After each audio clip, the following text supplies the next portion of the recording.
Tell us, could you give us an update on what's happening in Anantnag as we speak? Hello.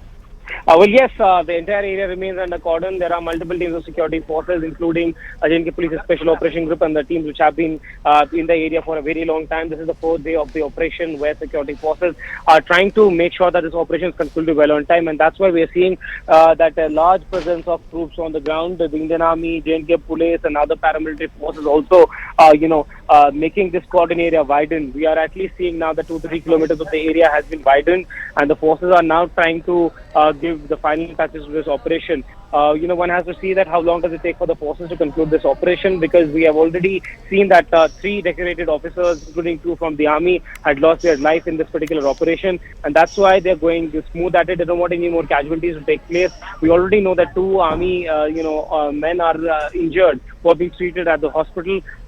Yes, the operation is going on, and it might enter its final stage by today.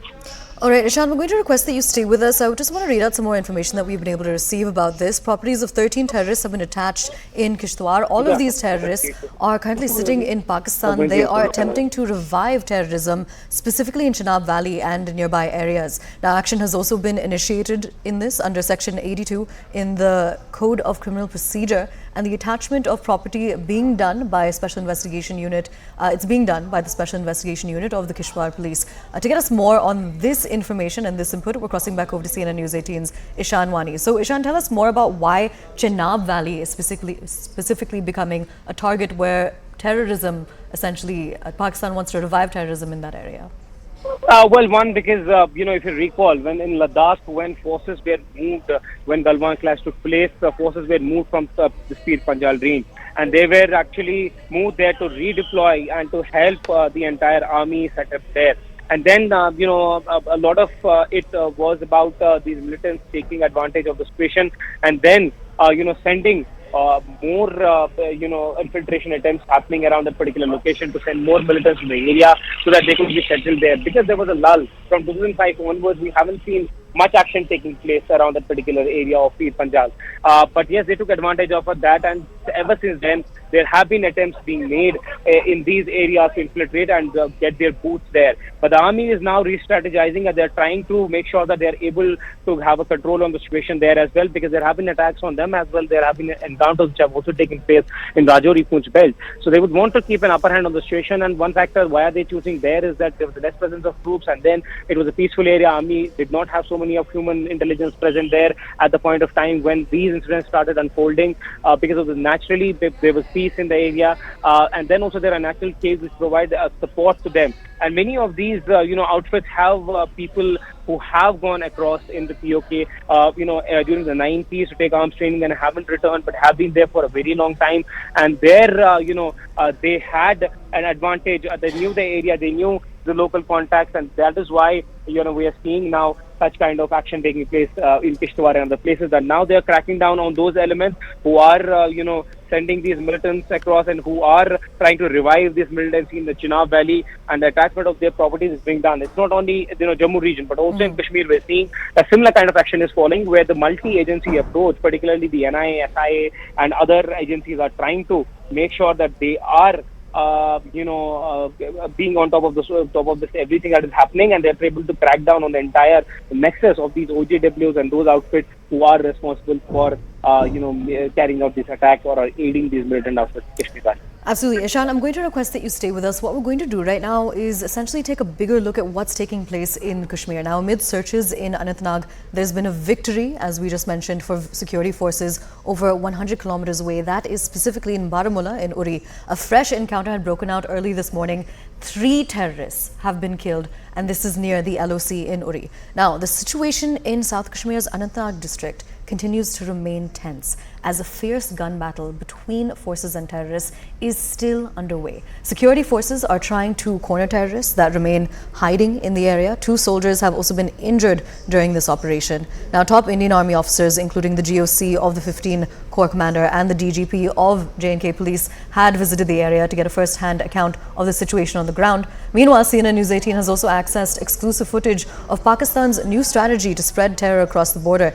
In these new visuals, it can be clearly seen how Pakistan is optimizing their human drone operations where Lashkar-e-Toiba terrorists are concerned and where they're being prepared to be dropped via drones. Now remember, 3 officers, including 2 decorated army officers, were killed in action during an encounter in South Kashmir's Anantnag district. On that note, right before we connect with our reporter CNN News 18's Ishan Wani, we're going to give you a quick look at why exactly Pakistan has revived terrorism in the region, or is attempting to rather. Now, one of the main reasons for this is that Pakistan remains livid when it comes to India's G20 success, and India's rising global stature rattles Pakistan. That's one of the main reasons that Pakistan is angry. They're again trying to ruin the reputation of India via these terror attacks, and they're also trying to go against the idea of normalcy that has now been seen in the region ever since the abrogation of Article 370. Now, reason 2, it's a plot to sidetrack plans to reboot elections in J&K. Remember, elections in Jammu and Kashmir have been pending for a few years now,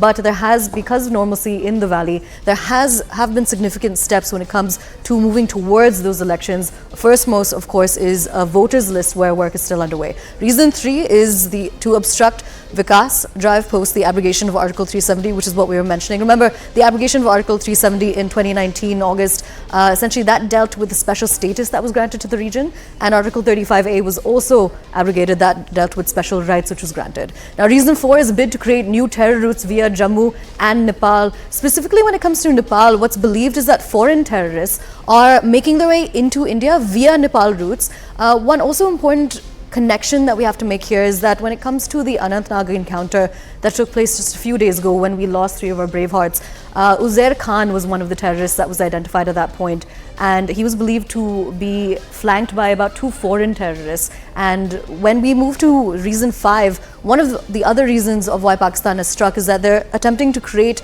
internal strife ahead of state and national polls. Remember, multiple state elections are going to be taking place this year. Next year, of course, are the big 2024 elections. This is essentially why Pakistan is attempting to create more strife when it comes to the region. Now, here is a report about the 3 bravehearts who lost their lives fighting for the country.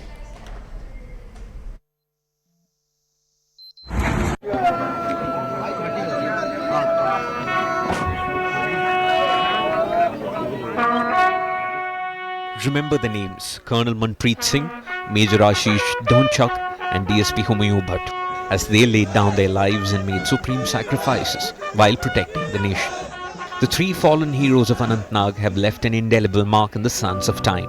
Amid a steady stream of mourners, the crowd witnessed Colonel Manpreet Singh's 8-year-old son Kabir and 2-year-old daughter Wani wearing a camouflage uniform, bidding goodbye to their brave father.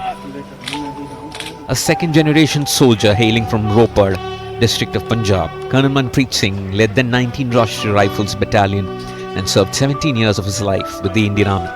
आप कैसे देखते हैं उनकी शहादत को, क्योंकि कहीं ना कहीं I have no words to explain. देख, what more can I? आपने भी कहीं ना कहीं सेना का बैकग्राउंड रहा। मैं बैकग्राउंड, सारी फैमिली मेरी बैकग्राउंड सेना की रही है। आप खुद भी I myself was there in that regiment. His father also served in the armed forces and passed away the year 2014. A pall of gloom descended Mohali on Wednesday as his family members were informed about the loss of his life, leaving behind his mother, wife and 2 children. His grieving sister was seen tying a rakhi on Colonel Singh's coffin, bidding him adieu. आपकी तकलीफ को दुनिया महसूस कर रही है।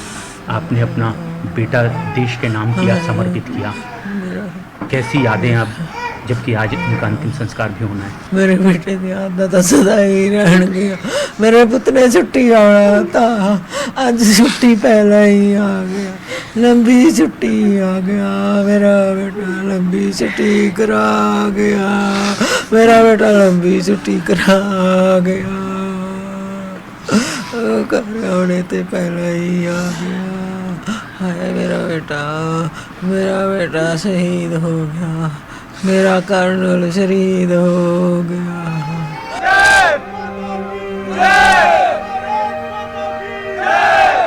A resident of Panipat in Haryana, Major Ashish Dhonchak spoke to his family 3 days before he was killed in Anantnag encounter, informing them about being a part of an assignment.